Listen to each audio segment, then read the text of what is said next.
Boa noite, família Semeador. Tudo bem com vocês? Sejam todos bem-vindos à nossa casa, mais uma vez. Que a paz e o amor do Mestre Jesus desça sobre nós, permaneça em nossos corações. Daremos início à nossa reunião da noite de hoje. E para iniciarmos com a leitura da mensagem inicial e da prece, convidamos o nosso irmão Cícero.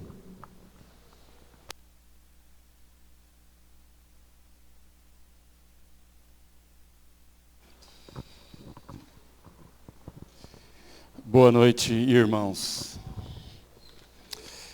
Nós vamos ler hoje uma mensagem que recebemos nas nossas reuniões mediúnicas de um espírito de luz que sempre está conosco, enviando mensagens para o nosso aprimoramento moral.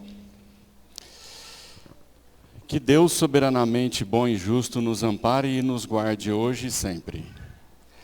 Nos dias atuais, a tecnologia se faz presente em nossas vidas, desde a mais tenra idade, e aparece a cada hora, a cada minuto, uma nova descoberta, uma evolução.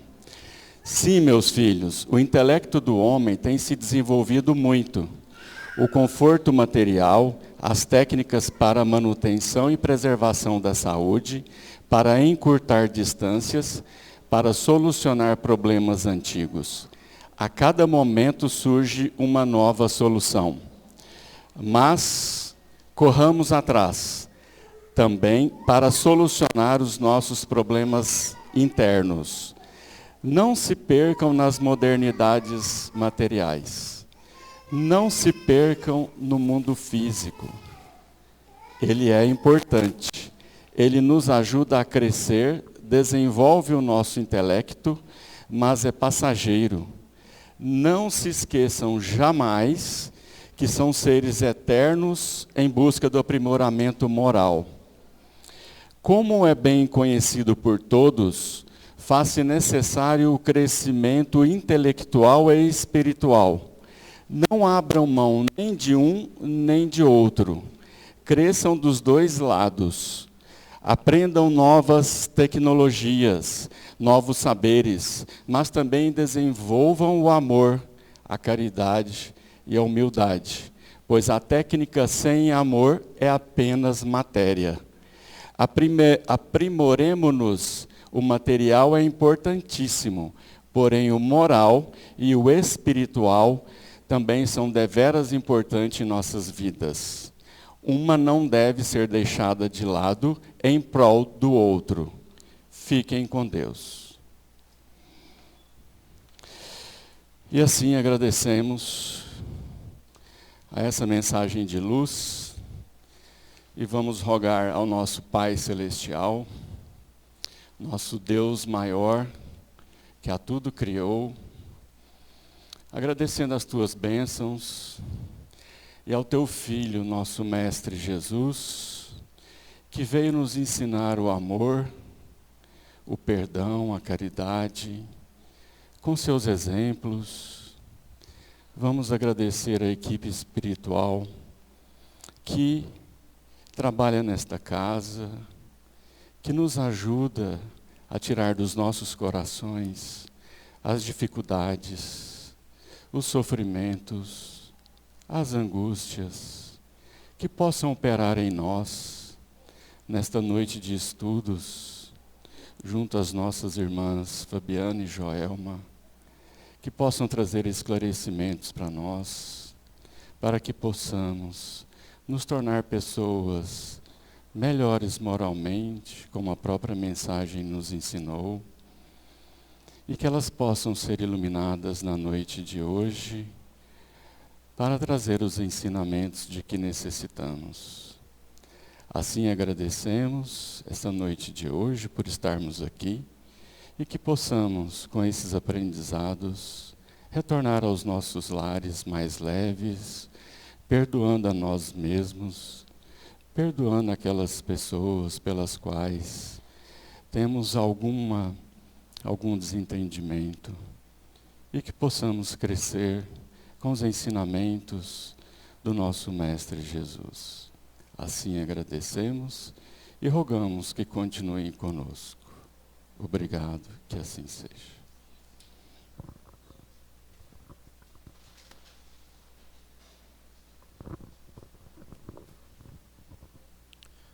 Uma boa noite também aos nossos irmãos conectados através do canal do YouTube. E daremos início ao nosso estudo da noite de hoje. Hoje teremos mais uma edição do Pinga Fogo. E quem irá conduzir na noite de hoje esse Pinga Fogo será a Fabiana e a Joelma. Convido a Fabiana para compor a mesa. Joelma já está na mesa. E eu estarei aí com vocês, meus irmãos, aqueles que tiverem interesse de fazer uma pergunta, eu estarei aí à disposição para que vocês anotem e eu traga essa pergunta. Aquelas perguntas não respondidas na noite de hoje, nós responderemos numa próxima edição do Pinga Fogo. Pode ser que o tempo não seja suficiente para que todas sejam respondidas. Então, nós fazemos aqui o compromisso com vocês, numa próxima edição, a gente responder todas as perguntas. Fabiana e Joelma, que Jesus abençoe vocês.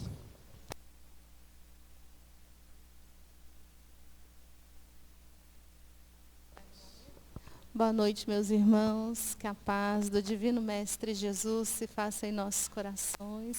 E que a espiritualidade benfeitora nos ilumine, nos auxilie. Nós vamos dar início ao Pinga Fogo com a Joelma. E é nesses momentos que a gente fala, não, menos fogo, né, gente? Vamos só pingar, né? Menos fogo. Vamos lá, como o Denner comentou, nós vamos retomar as questões da semana anterior que não foram respondidas. Então, a gente vai dar sequência. E aqui, uma das perguntas, né, que ficou sem resposta na semana anterior, porque não deu tempo, traz assim: é verdade que 2 horas da madrugada é o horário em que a espiritualidade maior está mais atenta ao que acontece conosco, que estamos no plano da matéria? E, complementando, e que se acordarmos esse horário, é o melhor horário para orarmos pelos nossos irmãos encarnados e desencarnados? Então, vamos olhar um pouquinho, né? Porque aqui tem uma questão que é assim, em que momento que a espiritualidade benfeitora, ela está mais atenta a nós que estamos aqui encarnados, que estamos na matéria, né? E muitas vezes a gente carrega essa imagem do período da noite. Mas o que nós vamos entendendo quando a gente vai aqui estudando a doutrina espírita? Que o tempo todo a espiritualidade benfeitora está, né, providenciando, está ali nos sustentando, está ali nos inspirando, nos dando a intuição necessária para que a gente enfrente aqui, né, os desafios, as provas, as vicissitudes nesse plano material. Porque a relação entre o plano material e espiritual, ela é constante, ela acontece o tempo todo. Então, o tempo todo nós estamos sendo aqui amparados, recebendo essas intuições, e essa conexão se faz pelo nosso pensamento. Agora, é interessante também, porque essa pergunta ela nos permite, né, falar sobre um outro aspecto que acontece, às vezes, durante a noite, que é o sono. Por que a gente fala às vezes? Porque nós temos pessoas que são plantonistas ou que trabalham no turno da noite, logo elas não vão dormir ali no período da noite, mas elas vão ter o seu período de descanso do corpo físico, do sono, em outro momento. Então, independente se esse período de descanso do corpo físico acontece à noite ou no decorrer do dia, o que nós vamos perceber? A gente vai entender, então, que há aqui, né, nesse momento, os laços que ligam o espírito, então, nosso espírito ao corpo físico, eles dão uma afrouxada, né, o que a gente chama de emancipação parcial desse espírito. Porque o nosso corpo não precisa de nós, espíritos, comandando os sinais e as funções básicas, né? Ali que a gente tem respiração, os batimentos cardíacos. O corpo, ele, né, vai funcionando ali. E estando o espírito um pouco desprendido, com essa emancipação parcial, o que é que vai acontecer durante o sono? Nós teremos a possibilidade de estar em contato mais direto com a espiritualidade. Então, no momento desse desprendimento parcial do sono, a gente tem essa possibilidade de buscar aquilo que é do nosso interesse. Então, não necessariamente durante o sono do corpo físico, nós buscaremos os bons espíritos, os espíritos elevados, para nos dar conselhos, para que a gente possa aprender, né? Se a gente já tiver até em condições, trabalhar em espírito enquanto o nosso corpo físico descansa. O que vai acontecer? Depende de nós, depende das escolhas que a gente faz. Talvez alguns de nós, tendo essa possibilidade desse desprendimento parcial ali durante o período do sono, a gente vai ficar lá quietinho, junto com o corpo. Talvez alguns de nós, o que a gente vai fazer? Vai lá tirar satisfação com aquela pessoa que a gente brigou durante o dia. Né? Então, às vezes, a gente tem uns sonhos tumultuados, em alguns momentos podem significar esses encontros. Ou pode ser que a gente faça um bom proveito, que a gente se prepare para dormir, que a gente peça, e aí é tão bonito, lá no Evangelho, no 28º capítulo, no item 38, Kardec sugere uma prece que a gente faça antes desse momento de dormir, para que a gente se prepare. E nessa prece, ele fala para que a gente peça, né? Poder encontrar os bons espíritos, receber as orientações, receber os conselhos, e também que a gente rogue ao nosso anjo da guarda o quê? Que ao despertar deste sono, a gente traga, né, de alguma forma para a nossa consciência, essas boas lembranças para que nos auxiliem na nossa jornada no decorrer do dia a dia. Então, nós temos essa assistência da espiritualidade benfeitora o tempo todo, não só durante o sono, e não está relacionada a nenhuma hora do sono, né? Mas durante o sono a gente tem um contato mais direto. Mas no dia a dia, se nós abrirmos os nossos corações, prestarmos atenção nas boas intuições que nos chegam, nos pensamentos que nós temos, com certeza a gente vai perceber essa atuação da espiritualidade benfeitora, então a providência divina atuando nas nossas existências. No sono é que isso vai ficar mais direto, mais intenso, que a gente vai poder se colocar em contato. Recentemente uma pessoa relatou, né, ela é viúva, já há 10 anos, e ela relatou, né, que teve um sonho muito bonito com o esposo, né, e que o sonho era muito real. Então aqui a gente fica se questionando, né, talvez tratou-se aí de um reencontro nesse desprendimento parcial do sono, até que seja possível esse encontro posteriormente, quando ela também se encontrar ali, né, no plano espiritual. Essa é uma questão também da semana passada.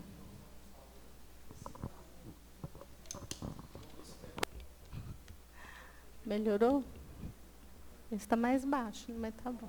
Vamos lá.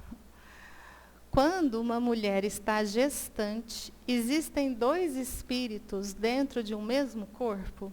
Exemplo, o espírito da gestante e o espírito do bebê. Esse aqui tem o espírito de Kardec. Por quê? Kardec, no Livro dos Espíritos, tem um tema chamado União da Alma ao Corpo Físico. E ele vai tratar muito bem disso. Por quê? Quando acontece a concepção, o que é a concepção? Quando une o óvulo e o espermatozoide, começa todo um processo da formação do corpo físico desse bebê. E o que acontece com o espírito que irá reencarnar? Então, ele começa a se ligar nessa formação do corpo através do perispírito.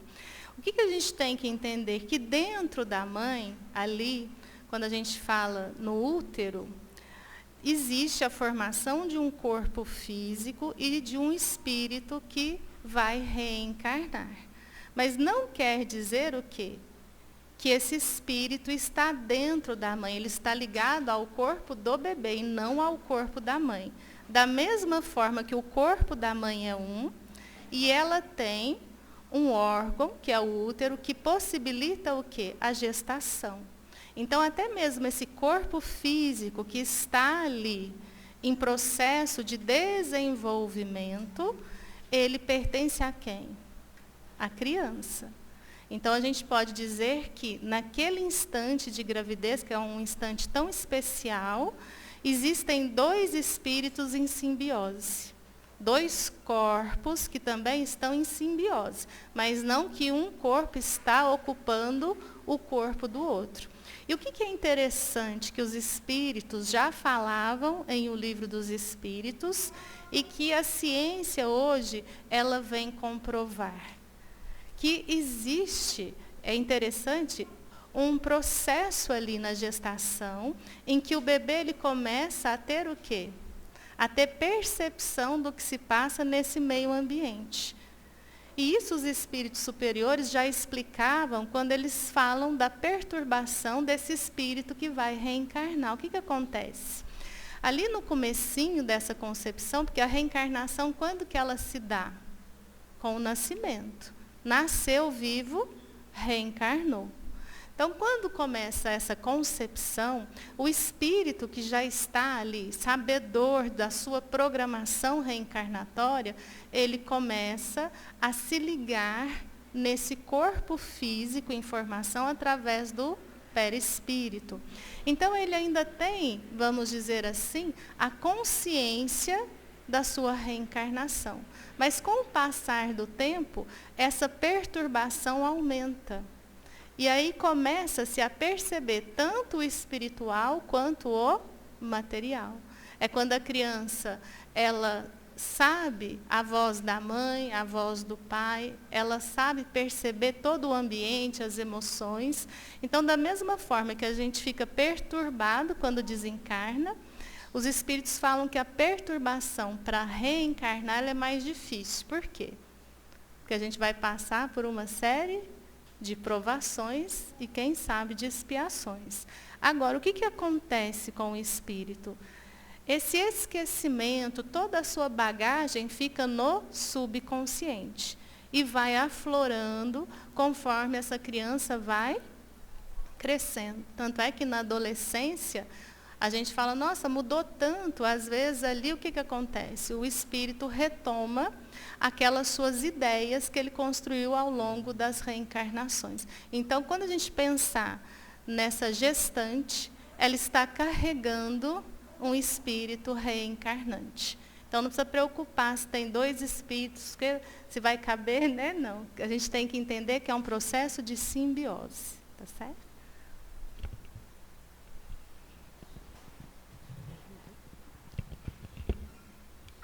Então vamos lá, né? Já que reencarnou, chegou na adolescência, a próxima pergunta tem relação com a adolescência.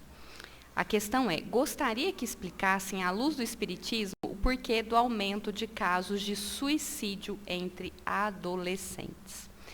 E aí aqui, né, é bem delicado, porque lidar, né, com a partida abrupta de alguém aqui do plano físico já é desafiador para nós, né? A gente tem a doutrina espírita que nos auxilia muito, mas lidar, né, com essa interrupção precoce de uma existência quando está ali, né, digamos que no auge dessa vitalidade do corpo físico, para nós é algo muito difícil, é algo muito doloroso.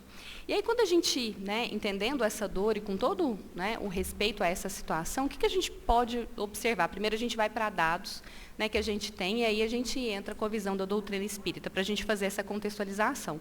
Hoje, o suicídio é a segunda maior causa de morte, né, de desencarne, entre jovens de 15 até 29 anos. Então, é algo, né, que tem acontecido, que tem realmente aumentado esses índices, né, esses indicadores, algo muito triste. Então, a gente tem relatos até, né, ali, a partir dos 10 anos, enfim, desses casos de suicídio. O que a gente pode observar? A adolescência é um período extremamente desafiador e sempre foi, né, não é agora.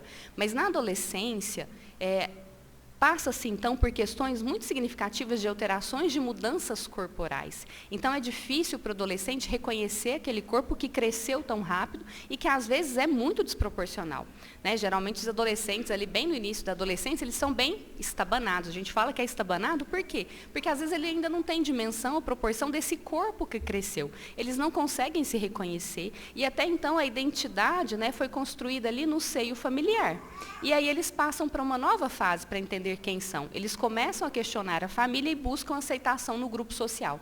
E nem sempre isso acontece. Então, eles precisam lidar também, além das questões corporais que estão mudando ali, eles lidam com essa questão de aceitação ou não no grupo. E muitas vezes, o que vai acontecer? Esse grupo não aceita, ou o grupo que ele faz parte também traz ali, né, aquelas piadinhas, traz ali aquela desvalorização que hoje tem o nome de bullying.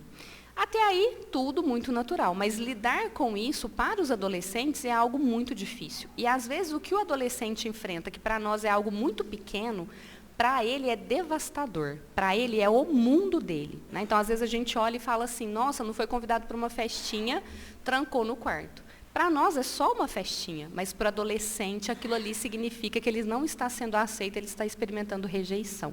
Então é algo muito significativo que a gente às vezes precisa olhar a partir, né, desse prisma e desse ponto de vista do adolescente. O que vai acontecendo com tudo isso? Casos como depressão, que são as causas, aí 97% dos suicídios em adolescentes estão relacionados a transtornos, né, aí a distúrbios mentais. Então, depressão, transtorno bipolar também estão aí entre essas maiores causas. Mas por que isso está acontecendo tanto, né? Por que hoje a gente tem esse aumento de casos?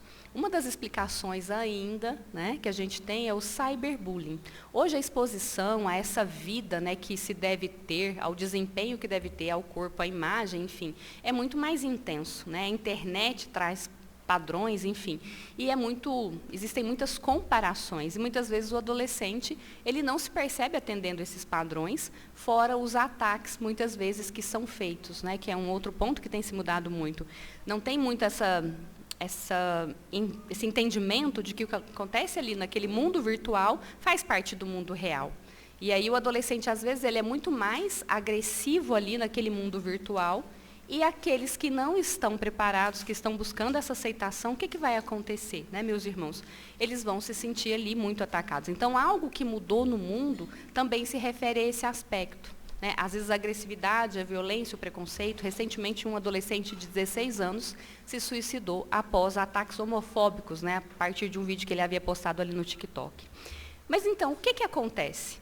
Hoje a gente vive muito mais de aparência, muito mais por padrões. Hoje a gente mede o valor da pessoa pela beleza que ela tem, pelo número de seguidores, por tudo aquilo que é passageiro. E o adolescente, ele está, então, nesse momento extremamente delicado do seu desenvolvimento aqui na sua experiência terrena. Ao mesmo tempo, é a hora que ele está recuperando aí, digamos, né, parte dessa sua bagagem. Então, como que nós, na doutrina espírita, nós vamos percebendo que muitas vezes, não só o adolescente, mas nós, sociedade, estamos em um momento crucial para que a gente avalie e retome o que é valor para nós. Para que a gente retome a nossa essência divina. Esse é o momento em que nós somos, né, muito convidados a isso. E aí a gente lembra ali, né, da palestra da Fabiana, é aquele momento que a gente precisa decidir, né, por nós, nas nossas casas, na educação dos nossos filhos, se a gente vai seguir a multidão, se a gente vai seguir a multidão, ou se nós vamos seguir Jesus e dar valor àquilo que realmente importa, recuperar qual é a nossa essência.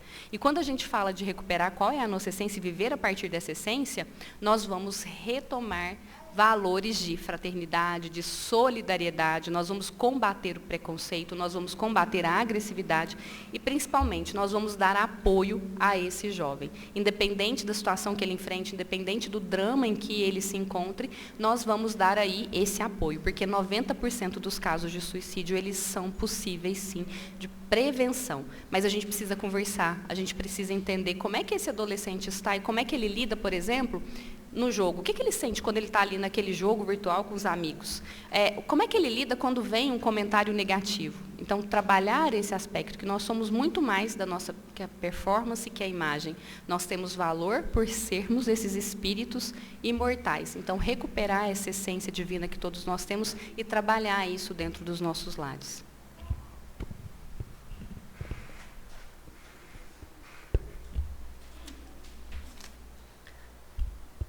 Reforma íntima. Além da leitura das obras de Kardec e Chico, o que mais podemos fazer para nos melhorar? Ixi, pode fazer muita coisa. Primeiro, a leitura, o que a gente tem que entender? Seja de Kardec, seja as obras de Chico, sejam as obras motivacionais, toda leitura, ela nos traz sabedoria, nos traz conhecimento. Mas quando a gente fala de transformação moral, muitas vezes a gente conhece pessoas que sabem o Evangelho todo, sabem o livro dos Espíritos todo, tem muito conhecimento, mas às vezes é incapaz o quê? De ter empatia pelo próximo. Então é a gente entender que quando Jesus aqui esteve trazendo esse conhecimento do amai-vos uns aos outros, quando ele resume toda a lei em amar a Deus sobre todas as coisas e ao próximo como a si mesmo, ele nos dá aqui esse valor, quando a gente fala reforma íntima, transformação moral, ele está nos trazendo esse ensinamento do engrandecimento do espírito. Por quê? Porque quando a gente tem conhecimento, isso nos auxilia. Mas o que vai definir essa nossa transformação no âmbito moral, no âmbito do bem, do amor, é o que nós chamamos de maturidade do senso moral. É quando nós temos um despertar para essa essência. Quem somos nós? Quando a gente começa a ter aquela visão que o Cristo nos traz, essa visão de um futuro, de uma perfeição, de que nós estagiamos em várias moradas para termos o quê? Inteligência no sentido de conhecimento, sabedoria e de moralidade, a bondade. Esse amor em ação, que é a caridade. Então, quando a gente pensar em transformação moral, as leituras, elas são importantíssimas. Mas mais do que ler, passar pelo crivo da lógica, da razão, construir essa fé. Porque é essa fé que nos traz o quê? A vontade de sermos melhores. Não melhores que os outros, melhores que nós mesmos. A cada dia construir um ser humano mais doce, mais manso, mais piedoso, que tenha empatia, que consiga fazer aos outros aquilo que gostaria que fosse feito a ele. Então, aqui a gente tem, do próprio Mestre Jesus, conselhos importantíssimos: vigiai e orai. Porque a gente fala que quer, nossa, eu quero ser uma pessoa boa, agora eu vou fazer só o bem. Aí aparecem as tentações, as provas, e muitas vezes a gente fala, nossa, mas eu sou muito ruim, e tudo isso nos atrapalha. Então, vigiar os pensamentos sabotadores, não dos outros, os nossos pensamentos. Então, esse amar ao próximo passa pelo amar a si mesmo, ao perdoar a si mesmo. Então, vigiar. Esse vigiar não é só vigiar esse pensamento, é no sentido de vigiar as nossas emoções, as nossas vontades, os nossos desejos. E quando nós reconhecemos que temos as nossas dificuldades, os nossos vícios, as nossas inferioridades, orar pedindo auxílio. Quando a gente ora em espírito e verdade, quando a gente ora com essa fé, e não é a fé da sabedoria, é a fé da vontade, nós conseguimos. Essa transformação moral, ela passa muito também pelo reconhecimento de nós mesmos. Quando Santo Agostinho fala para a gente passar em revista o nosso dia, reconhecer as nossas ações, como que nós convivemos uns com os outros, isso nos traz uma riqueza muito grande de conhecimento de nós mesmos. Porque essa transformação moral, ela passa pelo julgar não ao outro, mas a si mesmo. Julgar as nossas atitudes. Transformação moral, nós podemos dizer que é o caminho evolutivo. E que se nós quisermos, nós temos que buscar na nossa consciência. A ação no bem está gravada na consciência. Porque senão a gente teria que entender que só os espíritas fazem transformação moral. E aí a gente vai falar que fora do espiritismo não há evolução, não há salvação. É assim? Não. É fora da caridade. O que é caridade para nós? Que a caridade ela possa ser entendida e estendida. Porque muitas vezes dar do que nos sobra, dar o material, nós estamos praticando o bem. Mas a caridade vai muito além disso. Como diz Paulo, se não tem amor, não tem valor também. Sem o amor nada somos, porque nós somos o amor. Nós somos a imagem e semelhança do Pai. Então esse amor, quando a gente fala de transformação moral, de caridade, é nos colocarmos no lugar do outro, é termos empatia. E nós temos dificuldade, porque geralmente o que a gente tem? Pedras nas mãos, julgamentos, condenações. Se a gente não respeita o outro, não tem como a gente amar o outro. E quando a gente não respeita o outro, quando a gente julga e condena o outro, geralmente a gente condena aquilo que nós carregamos em nós. Então essa transformação moral, ela requer estudo sim, mas ela requer um estudo também de quem somos nós. Quais são as nossas escolhas? Analisar as nossas atitudes no dia a dia. Eu quero tanto fazer o bem, mas as minhas ações são contrárias. Por quê? Não é porque a gente foi criado com defeito, porque ninguém foi criado com defeito. Todo mundo é criado igualzinho para chegar à perfeição. Cabe muito a essa vontade de reformar intimamente. E aí, nesse instante, a gente roga sempre a espiritualidade, que auxilia cada um de nós a manter essa chama da vontade sempre viva, no sentido de sermos, sim, bondade, caridade verdadeira. E eles sempre nos ajudam. E agora, entender um pouquinho do processo do desencarne, né? A pergunta traz o seguinte: procede a afirmação de que aqueles que desencarnam na crença que serão ressurreitos no dia do julgamento final passam para o plano espiritual em um sono profundo? Aí a gente já vai com depende. É a resposta que a gente não gosta, né? Depende, mas como assim depende? Então, aquela pessoa que acredita, né, que ela vai despertar, que ela vai ali, né, passar para o plano espiritual, ou enfim, né, a morte, muitas vezes, como é dito. E ela vai ficar naquele sono profundo e será, né, ali despertada, acordará no dia do julgamento, do juízo final. O que pode acontecer? Vai depender. Então, vamos aos exemplos e depois a gente vem, né, com o respaldo aí que a gente tem no Livro dos Espíritos. Nós já tivemos 2 casos, né, de atendimentos nas reuniões mediúnicas da casa, de um espírito que, quando o dialogador, né, chamou para poder iniciar, né, a dialogação ali, ele ficou muito incomodado. Ele ficou muito nervoso porque ele foi acordado.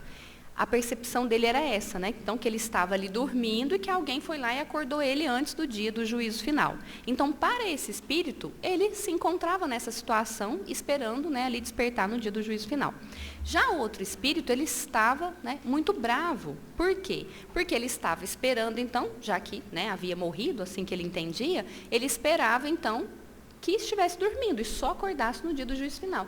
E ele estava muito incomodado, queria entender o que estava acontecendo, por que ele não estava dormindo, por que ele estava vendo outros espíritos, por que aquele povo estava conversando com ele, enfim.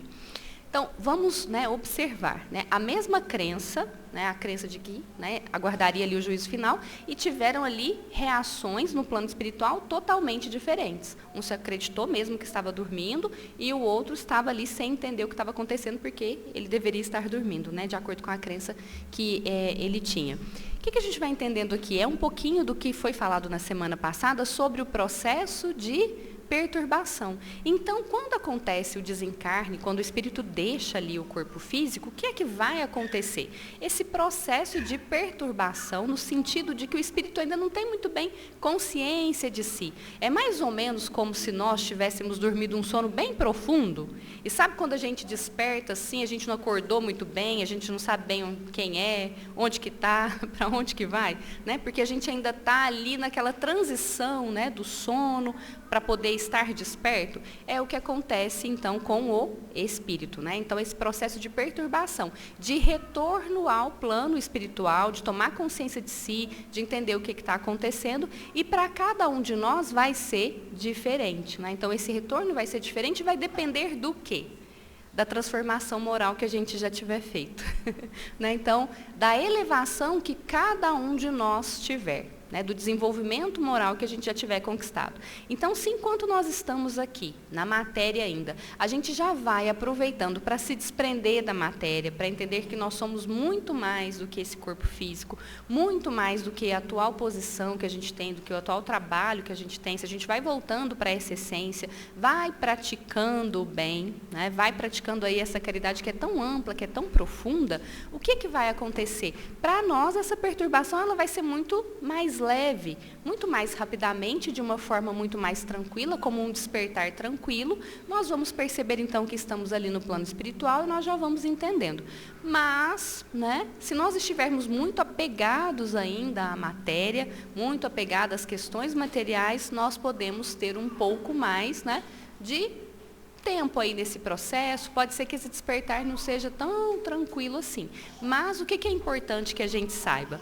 Que todos nós, independente da crença, né, se nós temos a crença no juízo final ou não, a doutrina espírita, né, não entende dessa forma. Para nós, quem é que faz já esse processo de avaliação da nossa existência?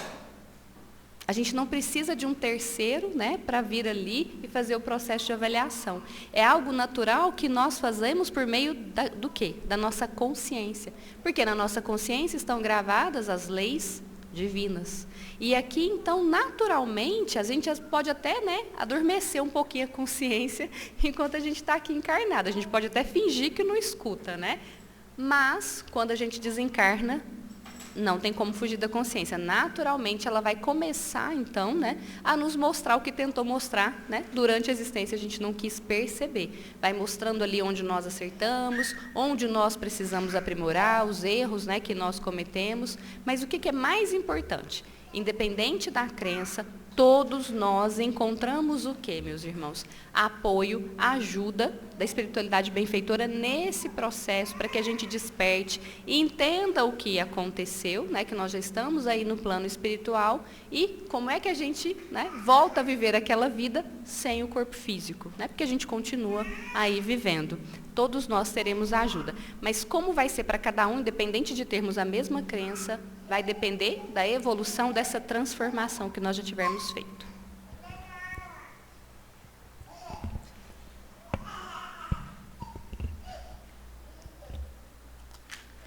Como o Espiritismo entende a questão do aborto? Direito da criança ou da mãe em decidir? Às vezes a gente, quando lê a questão, a gente fala, como assim a criança decidir? Né? A criança não teria capacidade de decidir.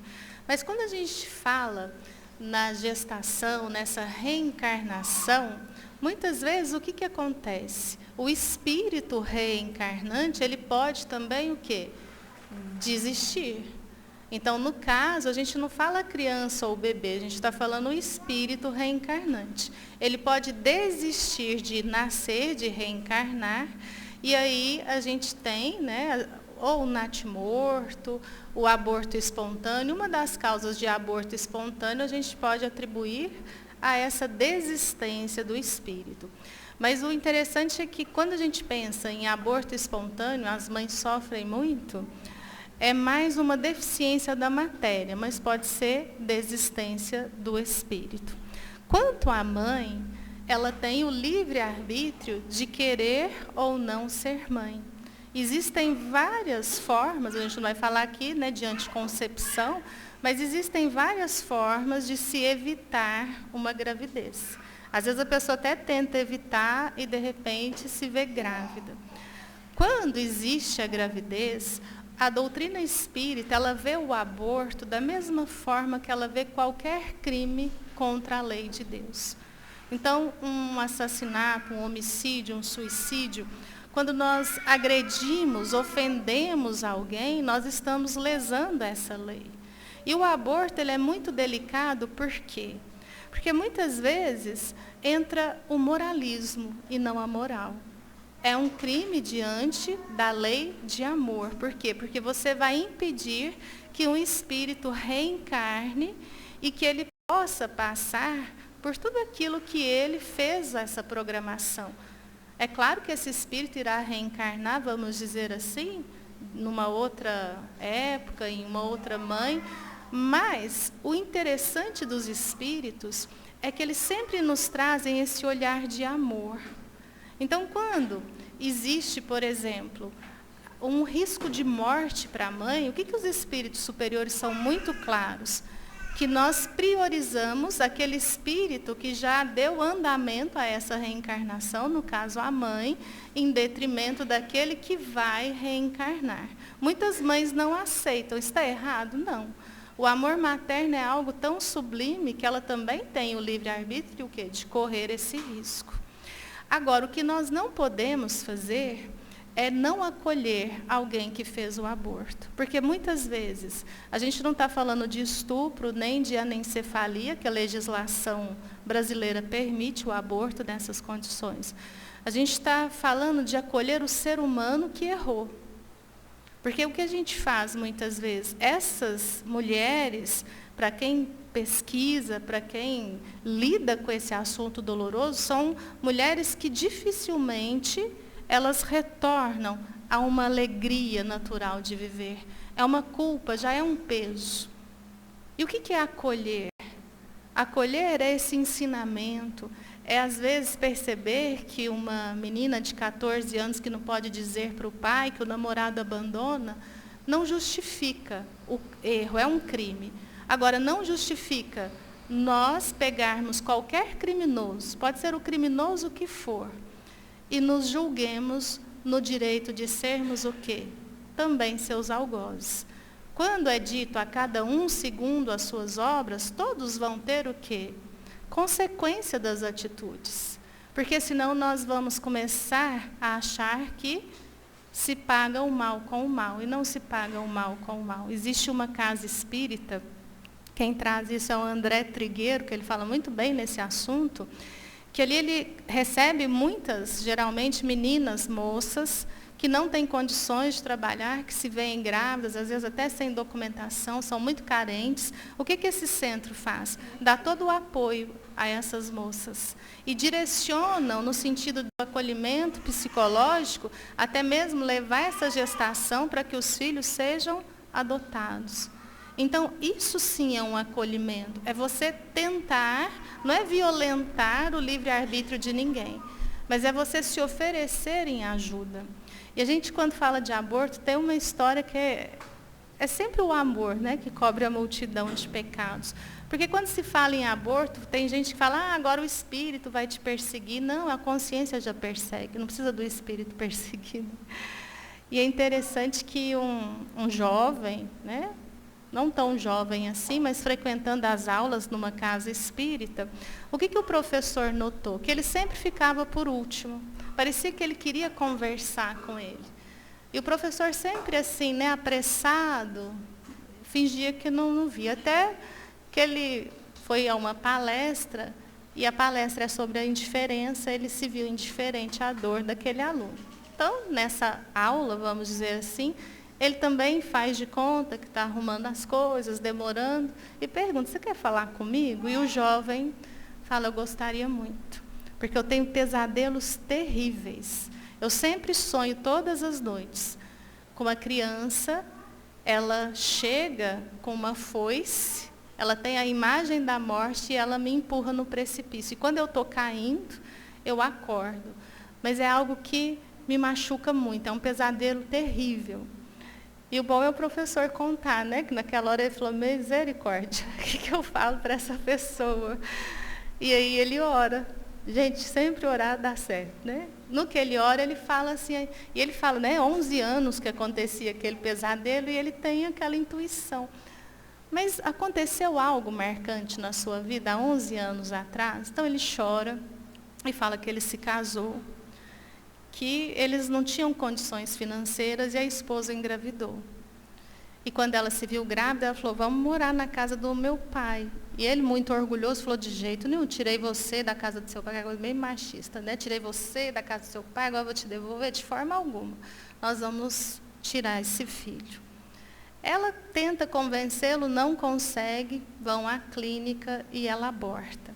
Quando ela chega em casa, ela se separa dele, porque ela fala algo que é muito forte, que ela não conseguiria conviver com o assassino do filho dela. A gente sabe que ela também, né, tem responsabilidade. E o professor então fala, olha, vamos fazer o seguinte, você tem um orfanato, você vai nesse orfanato dar banho nas crianças. Ele lembrou que eles tinham pedido voluntários emprestados lá para esse orfanato, e ele então pede que esse jovem vá ao orfanato. Lá ele fala que era um tanto de criança, hora de dar banho, ele estava muito perdido. Ele pergunta para uma voluntária mais velha, como que dá banho na criança? Ela dá a toalha, o sabonete para ele assim, você vai, coloca a criança, né, esfrega, enxuga, tá? E ele então começa uma vez por semana a dar banho nessas crianças. O que acontece? Os pesadelos começam a diminuir. E ele gosta tanto que ele passa aí 2, 3 vezes na semana. Ele se envolve demais naquele orfanato, até que ele se dá conta que ele não tem mais os pesadelos. É quando ele adota uma criança. O que a gente está percebendo aqui na lei de Deus? É a misericórdia, é justo, sim, mas é a misericórdia, é esse amor que cobre a multidão de pecados. Seja qual for o crime, que a gente saiba acolher, porque nós, se não formos acolhidos nessa existência, quantas vezes fomos acolhidos com erros passados? Esse é o olhar que o Cristo nos traz. O aborto é um crime perante a lei de Deus. Mas a gente tem que saber separar o erro da pessoa da pessoa. A gente tem que saber que não se atira pedras, que se estende os braços. Mais um, acho que deu. Pegar uma mais curtinha aqui para a gente respeitar o tempo. Qual a relação qual a relação do espiritismo e a constelação familiar? Não há relação. Não tem relação. Né? A constelação familiar é um método, né? Então, ele é considerado um método terapêutico de cura desenvolvido pelo alemão Bert Hellinger. Então, ele desenvolveu esse método a partir do entendimento dele de que, às vezes, vivências familiares, emoções ali que não foram resolvidas, elas poderiam, de alguma forma, bloquear e ela ser passada ali, né, de geração em geração. Então, às vezes, um conflito, uma dificuldade que uma pessoa estaria vivenciando no presente momento, poderia ter relação aí, né, com questões anteriores, com vivências dos seus antepassados, e aí ele desenvolveu algumas leis, alguns movimentos, enfim, né, uma teoria para poder trabalhar aí com essa questão, com essa resolução de conflitos. Né? Mas tem relação com a doutrina espírita? Faz parte do espiritismo? Não. É uma prática desenvolvida por ele e hoje, né, nós temos aí vários profissionais de várias áreas do conhecimento, não é um conhecimento da psicologia também, não. Né? Então, um administrador pode se tornar um constelador, um advogado, enfim. Né? Então, tem vários usos e aplicações, mas não tem relação com a doutrina espírita. Isso é importante ficar, né, aí bem claro. Aí tem uma história, né, que para a gente tomar cuidado, né, porque às vezes o que a gente está buscando ali? A gente está buscando algo, né, e aí a gente precisa cuidar bastante desse aspecto, né? Tanto para o profissional que trabalha, né, aí com a constelação, tanto também para quem vai ali buscar. Né? Então, tem uma história de um espírito que foi atendido numa reunião mediúnica e ele se divertia muito. Né? Então, ele se divertia muito, ele ria. Né? Por quê? Ele estava ali influenciando uma pessoa que trabalhava com constelação. Então, a pessoa ela não percebia, ela não sabia da influência desse espírito, né? Mas ele ria porque ele falava, nossa, eu podia ser roteirista de Hollywood. Porque eu já inventei tanta história, já contei tanto caso, eu já, né? Enfim, o que estava ali acontecendo? Né? Então, um espírito leviano, um espírito inferior, que não tinha nenhum comprometimento com o bem, com ajudar, enfim, ele estava ali e, de alguma forma, ele influenciava essa pessoa também que estava ali, né? Sem perceber essa influenciação que ele estava trazendo. Né? Então, é sempre importante a gente cuidar. Né? Por quê, meus irmãos? Onde quer que a gente vá, o que a gente começou falando? A gente vai ter essa interação do plano espiritual com o plano material.